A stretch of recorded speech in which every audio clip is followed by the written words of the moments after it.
तो होली से पहले केंद्रीय कर्मचारियों की क्या सैलरी बढ़ने वाली है और डीए में कितने हाइक की उम्मीद की जाए। वेतन के साथ साथ पेंशन भी बढ़कर आएगा। केंद्रीय कर्मचारियों के लिए बड़ी खुशखबरी आ गई और होली से पहले खाते में मोटा पैसा आएगा।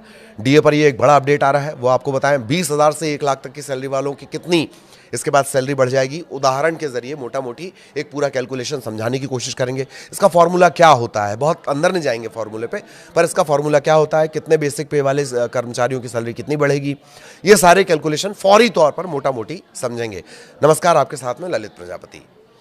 केंद्रीय कर्मचारियों और पेंशनर्स को जल्द बड़ी खुशखबरी मिल सकती है। लेबर ब्यूरो की तरफ से दिसंबर 2025 का AICPI IW, ध्यान से सुनिए, AICPI IW क्या होता है?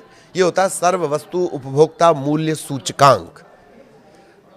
इसी के जरिए सारे हाइक और इसी के इर्द गिर्द सारे हाइक होते हैं। तो इसका डेटा जारी होने के बाद अनुमान लगाया जा रहा है कि महंगाई भत्ता और महंगाई भत्ता राहत, एक होता है डीए जो कर्मचारियों को मिलता है, एक होता है डीआर, डियरनेस रिलीफ, ये मिलता है पेंशनर्स को। तो डीए और डीआर माना यह जा रहा है कि 2-2% ये बढ़ाया जा सकता है। अब वास्तव में कितना बढ़ेगा ये तो सरकार की घोषणा के बाद ही साफ होगा।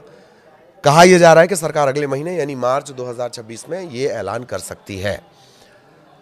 अब यहां ये जान लीजिए कि 7वें वेतन आयोग 7th पे कमीशन का समय 31 दिसंबर 2025 को खत्म हो गया, पर 8वें वेतन आयोग की सिफारिश होने, उसके लागू होने तब तक बहुत टाइम लग जाएगा। तब तक महंगाई से राहत कैसे मिलेगी? तब तक जो राहत मिलेगी वो 7th पे कमीशन के हिसाब से मिलेगी। इसी के हिसाब से डीए का कैलकुलेशन होता रहेगा। आपको बता दें कि सरकारी कर्मचारियों के बजट पर महंगाई का असर ना हो, इसे एडजस्ट करने के लिए महंगाई भत्ता टाइम टू टाइम सरकार बढ़ाती है। केंद्र सरकार साल में 2 बार जनवरी और जुलाई में डीए बढ़ाती है। इसका कैलकुलेशन बेसिक पे के हिसाब से किया जाता है। ऐसे में डीए बढ़ने पर कर्मचारियों की सैलरी बढ़ जाती है और डीआर बढ़ने पर पेंशनर्स की कुल पेंशन बढ़ जाती है। डीए डीआर का जो कैलकुलेशन है वो AICPI IW के 12 महीने के औसत के आधार पर किया जाता है। 12 महीने का औसत। अभी क्या आया है? अभी दिसंबर का आया है, तो पूरे 12 महीने का एक एवरेज निकाला जाएगा। ये होता क्या है? AICPI IW यानी all India consumer price index. Industrial workers एक मासिक इंडेक्स होता है जो इंडस्ट्रियल लेबर द्वारा एक तय बास्केट में शामिल वस्तुओं और सेवाओं के खुदरा दाम में समय के साथ होने वाले बदलाव को मापता है। लेबर ब्यूरो हर महीने AICPI IW का आंकड़ा जारी करता रहता है। यही जो डेटा है लाखों मजदूरों, अच्छा जब मैं मजदूरों बोल रहा हूं तो इसको कर्मचारी समझिए, लाखों मजदूरों और कर्मचारियों के वेतन और डीए को तय करने के लिए इस्तेमाल किया जाता है। अब 2% महंगाई भत्ते की चर्चा हो क्यों रही है? क्योंकि दिसंबर 2025 के लिए ये जो आंकड़ा आया AICPI IW, इसका आंकड़ा है 148.2। इससे 12 महीने का एवरेज जो निकाला जाएगा, अगर इसी आंकड़े का जो 12 महीने सूचकांक का जो 12 महीने का एवरेज निकलेगा वो होता है 145.54। अब कैलकुलेशन के मुताबिक डीए बनता है 60.33%। 60.33% बनता है, इसे राउंड फिगर में 60% माना जाए।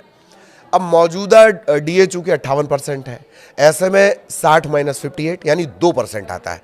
यही बढ़ोतरी हो सकती है, ये बताया जा रहा है। कहा जा रहा है कि सरकार मार्च में इस बात का ऐलान कर सकती है। कहा यह भी जा रहा है कि होली से पहले ही डीए बढ़ाने का ऐलान हो सकता है। आपको बता दें कि केंद्र सरकार ने जून 2025 के AICPI IW आंकड़े के आधार पर डीए में 3% की बढ़ोतरी की थी। तब वो बढ़कर डीए जो था वो 55 से बढ़कर 58 हो गया था। सरकार ने ये बढ़ोतरी अक्टूबर 2025 में नोटिफाई की थी। जनवरी 2026 के लिए कैसे निकाला जाएगा भाई डीए, बढ़ा हुआ डीए? पहले दिसंबर 2025 के डीए का कैलकुलेशन समझ लीजिए। डीए का कैलकुलेशन इस फॉर्मूले से होता है, डीए इज इक्वल्स टू 12 महीने का AICPI का जो एवरेज है, सूचकांक का जो एवरेज है, ठीक है, इसके साथ 2001 का बेस उसमें इस्तेमाल होता है, ठीक, माइनस 261.42। इसको बटा करेंगे, गुणा करेंगे 261.42 गुणित 100, ठीक। ये बेस ईयर का फंडा है। पहले 2016 बेस ईयर के इंडेक्स को 2001 बेस ईयर में बदलना होगा। इसके लिए फैक्टर 2.88 का लगाया जाता है। 2.88 का ये फैक्टर 2016 वाले नए बेस को 2001 वाले पुराने बेस के बराबर करने के लिए निकाला गया है। ये थोड़ी जटिल चीज है, बहुत ज्यादा समझने की जरूरत नहीं, लेकिन जानकारी होनी चाहिए। अब जनवरी के लिए डीए परसेंट जब निकाला जाएगा तो फॉर्मूले के आधार पर यह आएगा 60.33%। राउंड फिगर में माना जा रहा है कि 60% इसको माना जाएगा। फिलहाल फॉर्मूले की इतनी समझ रखिए क्योंकि ये थोड़ा सा जटिल है। इसमें बेस ईयर आएगा, बेस ईयर के बाद जो सूचकांक है वो आएगा, ठीक है। फिर 288.88 ये भी आएगा। आगे आपको उदाहरण भी बताएंगे। लेकिन क्या मार्च में डबल तोहफा मिल सकता है? ये एक बड़ा सवाल है। पहले इसका जवाब, प्रधानमंत्री नरेंद्र मोदी की अध्यक्षता वाली केंद्रीय कैबिनेट मार्च 2026 की शुरुआत में इस फैसले को मंजूरी दे सकती है। चूंकि ये बढ़ोतरी 1 जनवरी 2026 से लागू मानी जाएगी, इसलिए कर्मचारियों को सिर्फ बढ़ी हुई सैलरी नहीं मिलेगी बल्कि पिछले महीनों का पूरा एरियर मिलेगा। तो इसका मतलब यह है कि अगर मार्च में घोषणा होती है तो होली के आसपास आने वाली सैलरी में फरवरी महीने का बढ़ा हुआ वेतन और जनवरी का जो बकाया एरियर है वो जुड़कर आ सकता है। त्योहार के मौके पर एक मुश्त राशि मिलना किसी तोहफे से कम नहीं है। पेंशन भोगियों के लिए भी ये उतनी बड़ी राहत की खबर होगी क्योंकि उनकी महंगाई भत्ता कर्मचारियों का होगा, महंगाई राहत किसकी हो गई? पेंशनर्स की हो गई। उनमें भी इसी अनुपात में बढ़ोतरी होगी। मौजूदा बढ़ोतरी 7वें वेतन आयोग की सिफारिशों के तहत की जाएगी। अब तक 8वें वेतन आयोग के गठन या लागू होने को लेकर सरकार की तरफ से जो टाइम पे अपडेट दिए जाते हैं, औपचारिक हरी झंडी हालांकि इसे मिली नहीं है। तो ये डीए बढ़ोतरी 31 दिसंबर 2025 को 7वें वेतन आयोग के औपचारिक समापन के बाद पहली समीक्षा होगी। अब एक मोटा मोटी आपको उदाहरण बता देते हैं। सैलरी स्लैब से आप समझ सकते हैं 20,000 से 1 लाख तक की सैलरी वालों की कितनी सैलरी बढ़ेगी। मौजूदा समय में 58%, 2% का इजाफा तो बढ़कर ये कितना हो जाएगा? 60%। इसमें केंद्रीय कर्मचारियों की सैलरी भी बढ़ जाएगी। मौजूदा डीए 58 और अब 60%। डीए पर अलग अलग बेसिक सैलरी के हिसाब से एक मोटा मोटी बढ़ोतरी कैसी होगी इसे कैलकुलेशन से समझा जा सकता है।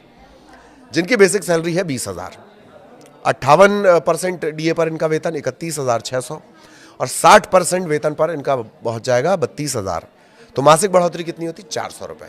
बेसिक सैलरी अगर 30,000 है, 58% के हिसाब से 47,400, 60% के हिसाब से 48,000, मासिक बढ़ोतरी 600 रुपये।